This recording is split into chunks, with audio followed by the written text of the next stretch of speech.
Nighthawk City est un jeu vidéo de parcours et d'énigmes qui a pour originalité de prendre la forme à la fois d'une interface numérique sur l'écran, donc de PC, et à la fois d'une interface physique, d'une maquette physique connectée à Arduino.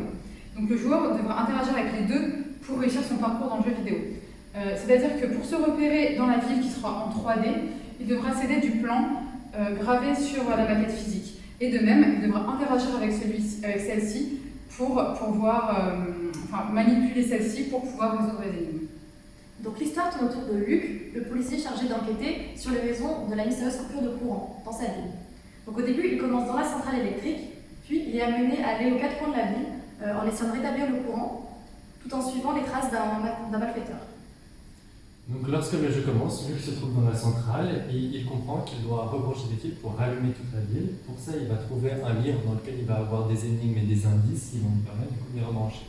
Grâce à ces énigmes, il va savoir les emplacements auxquels il va devoir brancher les fils. À partir du moment où les 3 fils sont bien branchés, les lumières au niveau de la centrale vont s'allumer. À partir de ce moment-là, il va pouvoir sortir de l'intérieur de la centrale.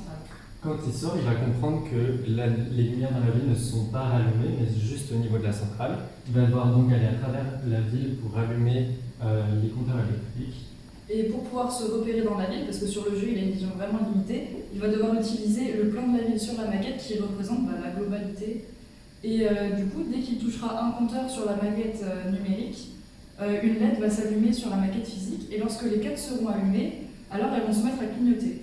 Ensuite, il va du coup devoir retourner à la centrale et il va comprendre qu'en fait ces clignotements correspondent à un code Morse pour chacune des différentes lettres qu'il va devoir rentrer pour ensuite du coup résoudre cette énigme et rallumer les lumières dans la ville.